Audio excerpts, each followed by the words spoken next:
I find this next part, the color mixing, the most relaxing part of the entire painting process. I love seeing what color mixed together with another color creates. I like to see the tints, and I like creating this palette. It's like it almost feels like safety, like this is what I'm going to be working with.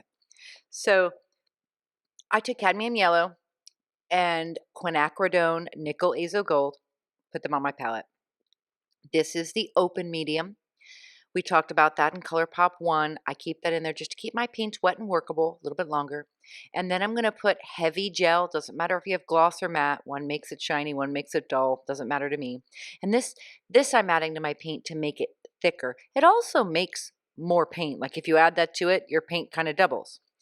Now, instead of using titanium white, which is a perfectly fine mixative, it's what normal people probably do, I really like to put super heavy gesso. It's white, so I'm using it for that, but it also is super heavy and super thick. Because I like thick texturized paint, I choose, instead of just using white paint, to use a super heavy gesso. There is a couple drawbacks though, just know because gesso is not actually paint, it's plaster of Paris and glue. It could kind of make your paint a little stiffer. It could make it a little drier. So just know that. Sometimes you'll see me spraying my palette with water just because of the tendency for plaster of Paris to dry so quick. But make modifications as you want. You can put modeling paste. You can, I mean, anything that's white makes your paint a tint is perfect. All right, so this is the cadmium yellow and quinacridone nickel azo gold, and I'm just mixing those together. I'm gonna keep this section in real time, just in case any of you want to mix along with me, which is kind of fun to do too. So I put a little bit of the open medium in there. It's just, not a ton. You don't need a ton. This is what I a lot of times call the mother color because I'm going to make tints of this. This is where the color starts, and then it's just going to get lighter. What I'm putting in there now is the heavy gel. So you'll see that the color is going to start to get thicker. Like it's going to be like thick icing as opposed to drippy icing before. So that's what I add that in there for. You see me pick up the yellow? That's because you can play. Yes, this is going to make orange. You can make it a more yellow orange or a more orange just by playing around with the percentages of how much yellow to how much orange. And you might do this different every single time you come to it. So again, this is not a science. It's just making a palette of colors. All right, I'm putting most of it. You see I have a lot of it on my glass palette, but I put most of it in the Stay Wet palette. And then I'm going to start making some tints. But I didn't want that much tint. So I'm just mixing that in with the color to make something that is a bit lighter than the original color. This is what we would refer to as value. I'm creating a value scale using that color. You can make a value scale darker and lighter. I've had this conversation with Bob Burridge. There's a lot of artists, and he is a classically trained artist, and I'm self-taught, so I would probably trust him more than me.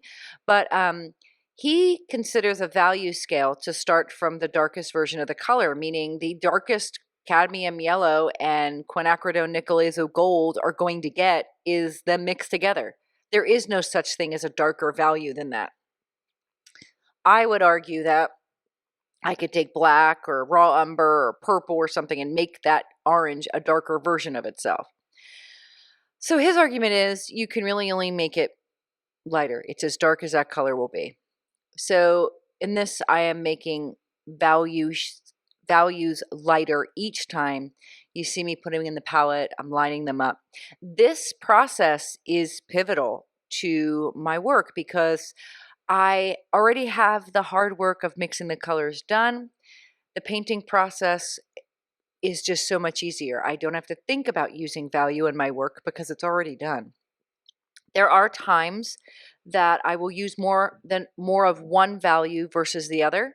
This is something to take note of in your work. If you know that you really like the middle shade of the color, then you want to make sure when you go to use that color again that you make a little bit more. If you know that about your work. And you might make colors in this palette that you don't really like. Also good to know. I just find the practice of utilizing color to its fullest potential so vital to my development as an artist. I mean, it is the reason art lures me in when I see color. Sometimes artists that work without color, black and whites, I'm enamored by how did they get what they get and its value. It always goes back to value. So when we're working here and mixing our colors, it is the hard work so that the painting process doesn't become a part of the hard work. And just mixing that in a little bit more. Sometimes I'm looking at my palette here and going, is that light enough to even be a difference from the color before it? And I just want to make sure that it is. I also don't like when my color has like that variation, like when it's not fully mixed together. So I am fully aware that mixing it up fully and also using the paint on my palette fully so I'm not wasting.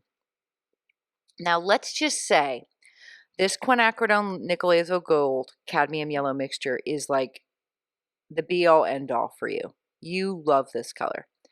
I would argue putting it in a little cup, an airtight cup, and making your new color, your new colorway for yourself to use, whether it's this time or next time or when you're done with this series, um, to say, I need this color in my life. Let me mix up a little bit.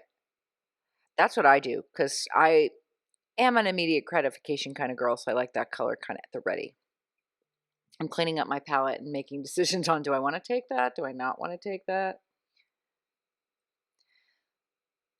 And you'll see I'm just going to put that, it's extra paint and I didn't want to just throw it away. So I just put it at the bottom of the palette. I might use it later. I might not use it later. Certainly it would be a viable option because it is already in the orange that I've made there. It is like a cousin, it's a sister or whatever it is that I've got in there. All right, so the next color I'm going to make is magenta and cadmium orange. I'm sorry, cadmium orange. Sorry, magenta and nickel azo gold. Quinacridone nickel azo gold. I can't even speak. Quinacridone magenta, quinacridone nickel azo gold. These are both very transparent colors. The whole idea of them being both quinacridones. They are very potent and they are very transparent. So when you see me mixing this up, you're actually going to see it's how almost like stained glass on my palette as I'm mixing them. And so they're very fluid here. They, when you see me mix that open medium and then you see me mix that gel in there, you're going to see that all of a sudden they become thicker. But they're kind of like soupy. Soupy is not necessarily the right word, but they're soupy enough that I prefer to work with them better with the heavy gel on them. Now I put a little bit more orange. I felt it was really pink and I wanted to get something a little bit more orangey in there. So I added a little bit more. Again, this goes back to the proportions. If you want your color to read one way or slant one way or the other, even though this, I put a little bit more orange in there, this is still quite red. So it was just too magenta. I wanted something that was a little more red. Okay, put that in there. A little bit more in there.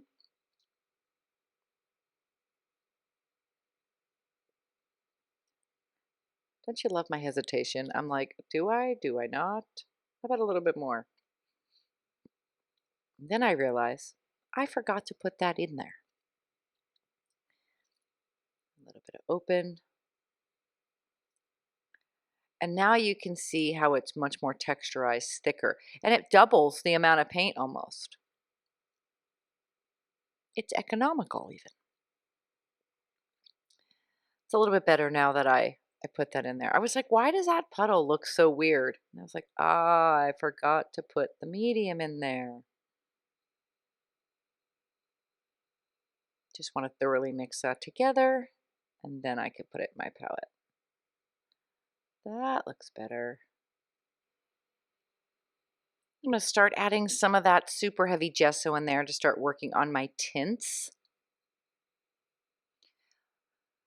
Mixing that up so that I have enough. Need a little bit more super heavy gesso on my palette. Need to scrape off all this paint. And I'm just going to continue with the process of mixing these paints together. You'll see me make these tints, and I'll kind of join you back when we pick up the new color. But basically, each time from this point, that's a little bit of open medium I'm putting on there because I used it all.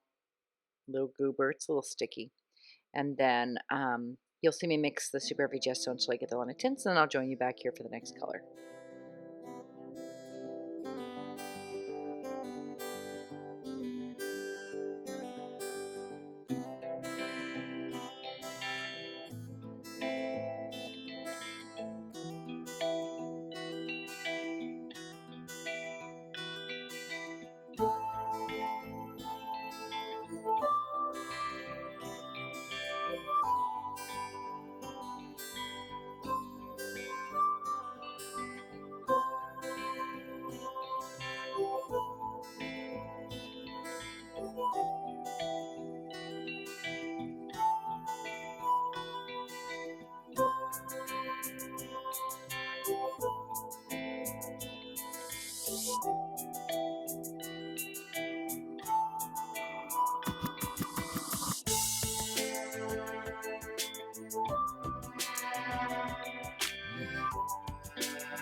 All right, so I put a little open medium, little heavy gel medium, a little of the super heavy gesso, just cleaned it up so I can start again. I've got the quinacridone nickel azo gold with the phthalo green now.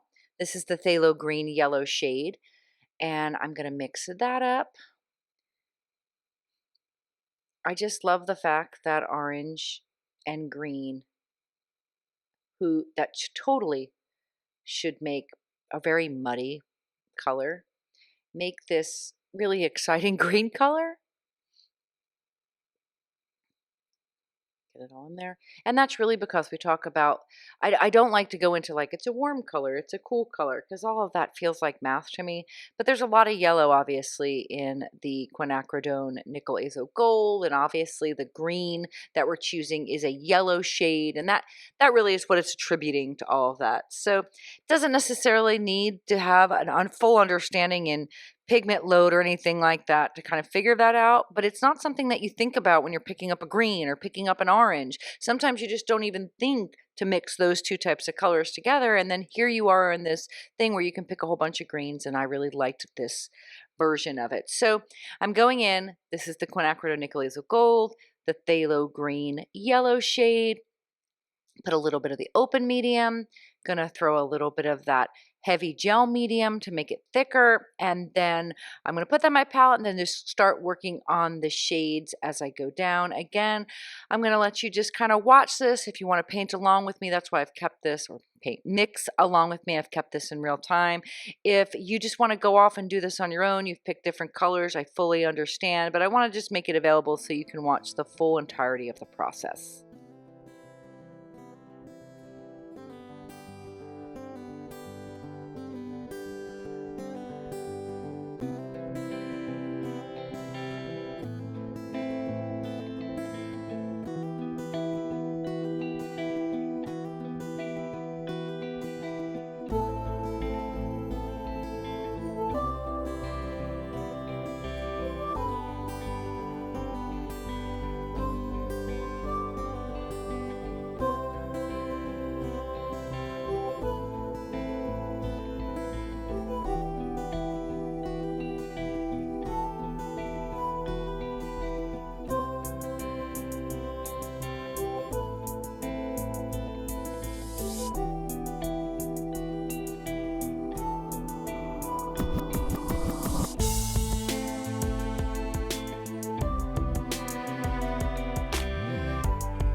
Well, I've been waiting for this one, the turquoise made with the teal and the phthalo yellow green shades. So I almost feel like I'm an idiot for so long just using color out of the tube because that teal, even cobalt teal, doesn't have near the personality that the turquoise you can make by mixing these two colors and a million other colors together. And it really has kind of inspired me to find out from the stash of colors, am I working with the best teal?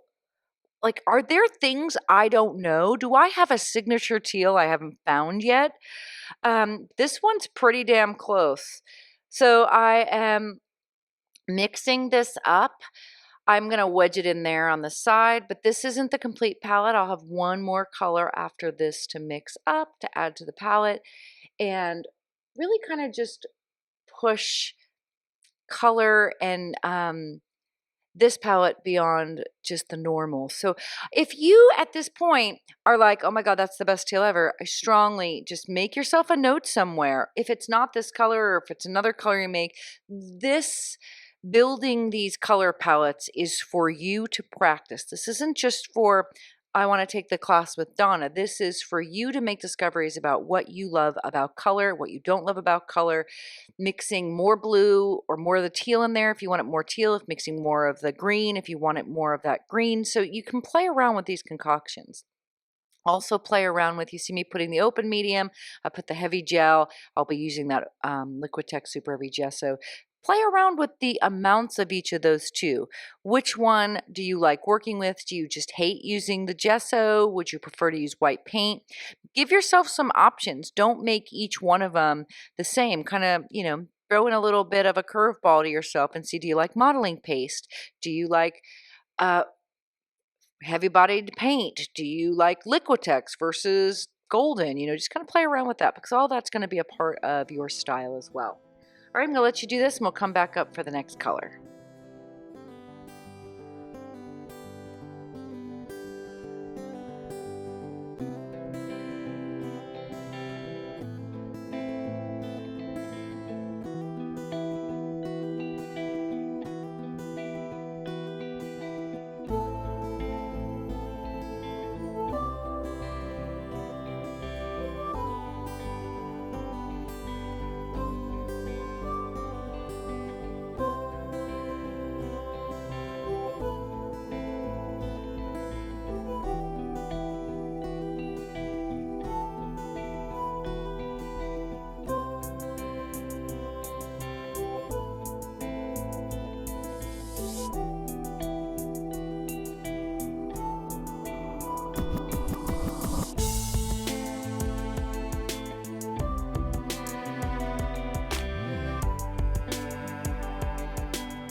All right, now let's do that last color. This is more of a neutral. This is that quinacridone magenta and the phthalo green, which you would think would just make brown, but it doesn't. It makes like a neutral gray, and I really like adding a little bit of a neutral into my palette.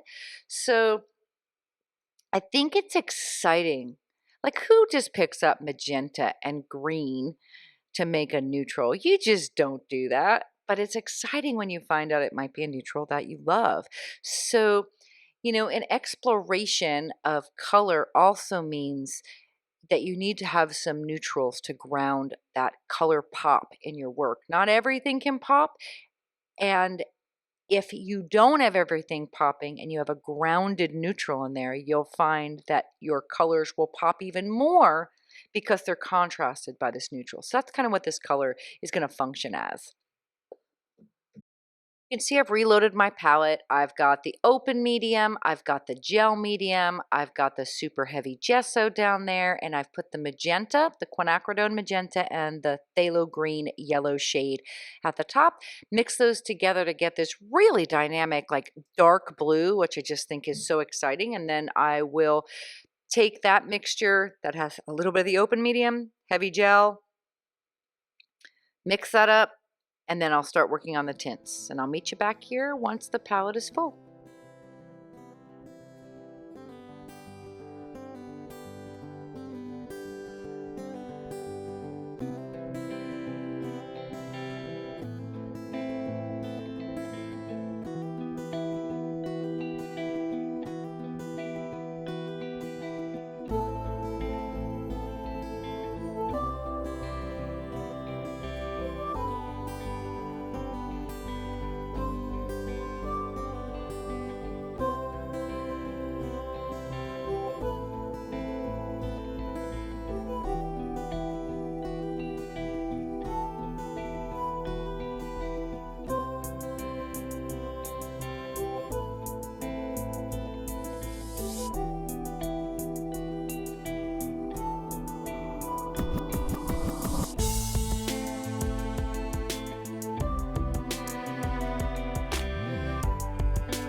I sometimes just take pictures of the palette because they make me happy, all pretty lined up in a row with all those colors. And I really love this palette as a color series so much. So just wanted to say, if you feel that there's a color you really want in there that I didn't put in there, please feel free to mix additional colors. Take one away, substitute the color that I chose for one that you prefer, because we'll be working from this palette for the duration of the series, producing 13 artworks using this. So you want to make sure that it's a color palette that resonates with you and feels good on your brush. As we work through um, really understanding the mixability of color and adding that pop in our work.